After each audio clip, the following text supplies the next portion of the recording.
How are you doing today, Sebastian? I'm doing great today. Thank you. How are you? Very excited to talk with you because we can relate with so many different things, and I'm going to learn a lot from you today because that thing of, being out there on the front lines, during the COVID lockdown, that was one story, but you were physically on the front lines. I mean, to be in that moment and to keep the calm, how did you move through those storms? Yeah, I mean, I was a war reporter for a long time, and I started in the early 90s in the siege of Sarajevo. I was in Afghanistan in 1996. After 9/11, I went back there. I was all over the civil wars of West Africa. I've been blown up.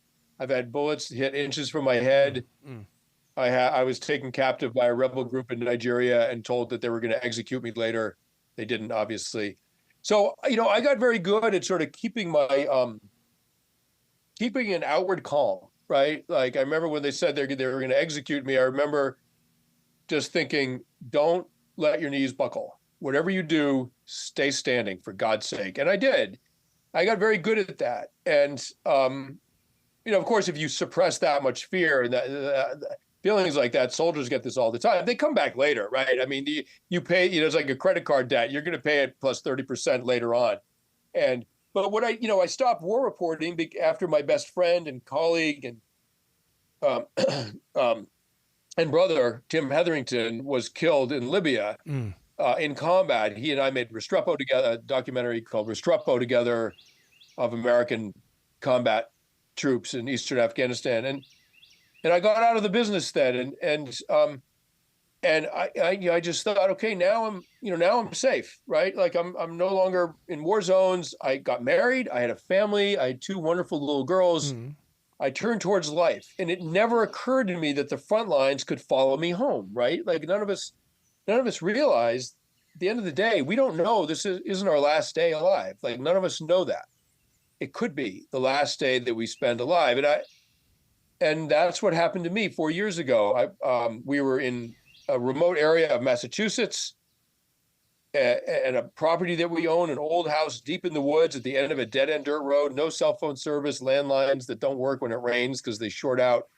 And I had this sudden pain in my abdomen. And what I didn't know was that an artery in my abdomen had ruptured. Oh my God. It had blown out. And that happens sometimes. It's a freak thing and it's quite rare. And I was bleeding out into my own abdomen. I was losing a pint of blood every 10 or 15 minutes. And the hospital was a 1 hour drive from where we were. And we couldn't even get a cell phone signal to call the ambulance. Well, I got there. It took about an hour and a half. I finally got to the hospital. I was a human hourglass, basically, but I made it just in time. And they rushed me into the trauma bay. They realized immediately that I had an abdominal hemorrhage. And they started prepping my neck to give me to put a large gauge needle through my neck into my jugular to transfuse me, to give me blood. I needed 10 units of blood, basically a whole body's worth of blood. And while they're working on me, now I should say I'm an atheist, a lifelong atheist, as was my father, who was a physicist. As they're working on me, this very mysterious thing happened. I had no idea I was dying, right? But suddenly I became aware of this black pit, this black abyss, then opened up underneath me and to my left. And I was getting pulled into it. And I knew I didn't want to go. I didn't know I was dying, but I knew I didn't want to go into this darkness. And then my dead father appeared above me and said, in this weird energy form, this sort of essence of him, and he communicated to me, it's okay, you don't have to fight it, you can come with me, I'll take care of you. And I mean, frankly, it's a hell of a thing to do to an atheist, to produce his dead father above him in the emergency, in the ER, and I was horrified. I didn't know I was dying. And I was like, go with you, you're dead. I'm not going anywhere with you. Like I was quite almost offended at the suggestion. And I said to the doctor, because I'm still conscious, I said to the doctor, you got to hurry. You're losing me right now. I'm going. And, 6 hours later, they managed to save me. They put a catheter into my groin and threaded it all around and got it to the site of the bleed and embolized it and plugged the leak and saved my life. So I realize, that you openly speak that about being an atheist, but when you get that close to your father again, how do your beliefs change? I'm not saying that, oh, now you got to be a Christian. I'm not saying that at all. I'm just saying, so you've got something inside of you that's going to teach us now to go through the same struggles and victories that you did, because now I want to believe in you in the way that you've had this experience. Yeah, right. Of course. And so what I would say is that I'm an atheist. I'm not religious. God is not part of my daily practice. Right. It's not part of my life. I very much respect people who take that path. Wonderful. And what happened, and had I seen God, right? I mean, had God presented himself to me on whatever that would even look like, we'd be having a different conversation, right? But, I saw my father. And when I woke up in the ICU and the nurse said, "You almost died last night," I mean, I had no idea that I'd almost died. It was shocking news. And as soon as she said that, I remembered seeing my father. Yep. And the pit, right? And I say that because to me, it gives some credence to the fact that experience did actually happen to me. I didn't sort of make it up later, right? And so this is where I landed with it. The fact that the universe exists is inexplicable and a great mystery. And consciousness itself is actually not understood by scientists. It's also a great mystery. And life itself, all of it, we can understand some parts of how it all works, but we don't understand why. And we don't understand fundamental things about it. And the physicists will tell you that, right? Like that there are huge gaps. And what I felt was that the subtitle of my book is how I came face to face with the idea of an afterlife. Now, I can't prove there is or isn't one, but I definitely had to confront the idea of one because I saw my dead father. And it turns out that near-death experiences, as they're called, NDEs, are very, very common. And that one of the most common versions is that a dead relative, a dead loved one, shows up to escort you across the threshold. Now, because of Western medicine, for most of human history, you get that close to dying, you're going to die, right? Mm-hmm. But with Western medicine, we can be brought back. I got 10 units of blood, and the sheer magic of a catheterization, that they didn't have to open me up to save me. They did it entirely through my venous system. It's extraordinary. So we know that many, many people have this experience, and throughout in all different societies, throughout the ages. So it made me think maybe there's something fundamental at the quantum level. My father was a physicist, so at the subatomic level, maybe there's something about consciousness, about reality, about matter, about life, about death that we just don't understand. And that when we die, we interface with that great mystery that is real, that's physically there, right? It's in real terms, it's there. We just don't, the scientists just don't quite understand it, maybe are incapable of understanding it, but that's what we're encountering. And that to me, one of the theories is a kind of universal consciousness. It's called biocentrism. Mm-hmm. And that consciousness is part of the matter of the universe, like gravity is, and actually makes it possible. And that we are all individually part of this colossus, this great consciousness, and that's what we return to when we die. You can't prove it, you can't disprove it, but there's something in that. It's a rational scientific theory, right? It's not religion, it's an actual proposal with some rational reasons behind it. And that to me is really sort of comforting in a way. And if I had to land somewhere, I would say it's something around maybe that idea. What I find so fascinating is I love the fact that you described the hole and then the darkness to your side, and yet you didn't say anything about the light on the other side, because that's how the rest of us are taught. Oh, the big bright light, but I think that's fascinating that you notice the darkness over the light. Well, my heart didn't stop. I didn't technically die. I was definitely headed, I was 10 or 15 minutes away from cardiac arrest, and many of the experiences. I mean, look, my mother, when she died, she was talking to her dead relatives for, a good day before she passed, right? So it doesn't have to be the moment of death, but the dying see the dead and nobody else sees the dead. Like, I'm sorry, like no one else in the room with my mom saw her brother George in the corner, right? Like only she saw him and she really saw him, right? And she was quite upset that he was there because she didn't like him very much. And I remember saying to my mother, you got to be nice to him. He's come a long way to see you. And, you have to be nice to him. And she sort of frowned and said, we'll see about that. So the sibling rivalry continued into the afterlife, as it were. But so, what I would say is that my mind was opened to all possibilities. And, I think there is a great mystery, and I think you can lead your life in a beautiful way with the help of religion and an equally beautiful way without the help of religion. Either way, the point is, the most profound point of existence is to be aware of really how just lucky we are, extraordinary it is that we exist, that the universe exists, that you have children, or that you love someone, or that you anything. And it's a very easy thing to forget. And I think it's if there is a form of religious revelation that can come to secular people, I think it comes in that form, just a shock and an amazement at the beauty of being alive.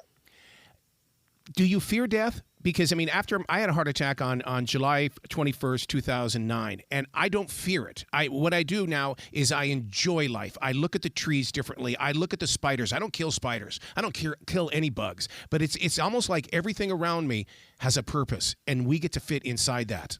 Do you feel that way? I do, and increasingly after my near death, and I'm sorry to hear about your heart attack, and I'm thank God you made it. I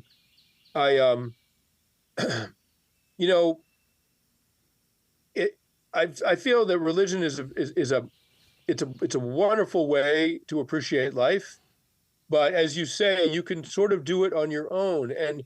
And what I've tried to do is I'm sober. I don't drink alcohol. I don't take drugs. I don't even have a smartphone. I feel like that there is a kind of digital addiction. I want to be a completely sober person. I feel like there's a kind of digital addiction that comes with smartphones where you're distracted from your actual experience and sucked in by these algorithms, sucked into a digital world, which ultimately isn't really real, right? These are pixels on a screen. They represent things that are real, but they're not real themselves. Meanwhile, look up from your phone and there's a tree, there's a person, there's a spider, there's things that actually are real. And so, what I would say is that I think what I try to do is be present. And I'm present by not changing my mind with alcohol. When I was young, I loved drinking, and I'm so glad I did a lot of it because I had a blast, right? So I get it. But now I'm 62. Who do I want to be right now? If I was going to die tomorrow, would I really get drunk? I tell you, I sure as hell wouldn't, and would I be on my phone? Nope, wouldn't be on my phone, right? Would I bother hating other people because I didn't like it? Nope, not going to waste my time on that. And, and so I try to sort of live my life by those precepts. Did you ever read The Stranger from Mark Twain? And the reason why I bring that up is because I was blown away over the weekend when I came across this, where he says, the universe doesn't exist. You don't exist. The only thing that you have is your thoughts. And that whole, it's like 2 or 3 different paragraphs that go into detail. But I never even thought of Mark Twain even writing something like that. But it changed me because it's like, well, what if he's right? Yeah, I didn't realize that either. That's quite a profound thought. And it took a long time for physicists to sort of catch up with that. And what they found, I'll make this brief and simple, but it's fascinating. At the quantum level, the subatomic level, if you fire a photon at a plate that has 2 slits in it, a photon is what light is made out of, right? Mm-hmm. So you fire a photon at a subatomic particle at a plate with 2 slits in it. Obviously, if you try to walk, if you have to walk, if there's 2 doorways, you can only walk through one doorway at a time. You can't go through both at the same time. It makes no sense. But with a photon, if you're not measuring and tracking the photon, it will go through both slits simultaneously. It will be in 2 places at once. Wow. And they know that because the strike plate on the other side shows 2 signatures. It shows a waveform on the other side that can only happen if it goes through both slits. If you measure it, monitor it, track it, observe it when you fire the photon, it is forced to pick one slit or the other. In other words, conscious observation creates the reality at the quantum level creates the reality that it's observing. Think about the implications of that. So the entire universe, quantum bit by quantum bit, is one argument has it is created by by conscious observation. And that without conscious beings observing the universe would be all things. It would be passing through all possible slits at the same time, and only collapses into one thing when it's observed consciously. And so if Mark Twain was talking about that, he was about 70 years ahead of his life. Wow. Ahead of his time. In putting this book together, did you write it in a room all by yourself, or did you have something in there with you? Because, I mean, I can't write without my dog. I've got to have my dog with me at all times because I think she's my protector. This is a heavy book, but at the same time, were you in there all by yourself?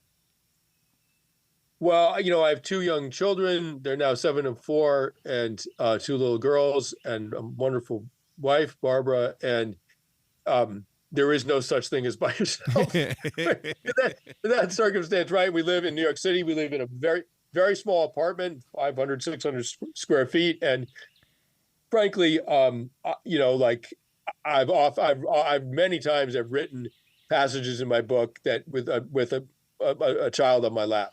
And, so yes, I had someone with me. I had my children, and they were at least within earshot. And what a wonderful blessing and wonderful comfort that is. Oh, so true, so true. Where can people go to find out more about you, Sebastian? Because I want them to really dig into your thought process, because you're an educator right now, and you're teaching people to look beyond what they think things are. Well, thank you. I'm honored by that. So my book is called In My Time of Dying: How I Came Face to Face with the Idea of an Afterlife. And you can find out everything you want about me on my website. It's SebastianJunger.com. Junger is spelled Junger, SebastianJunger.com. Or you can go online to Amazon or BarnesandNoble.com, or the best of all, go to your local bookstore, have a cup of coffee, browse the books. Check out my book. If it looks interesting, take it home and read it. It's a short book. It'll take you a couple of hours, 3 hours maybe to read, and buy some other books as well, because authors are a wonderful thing in a society.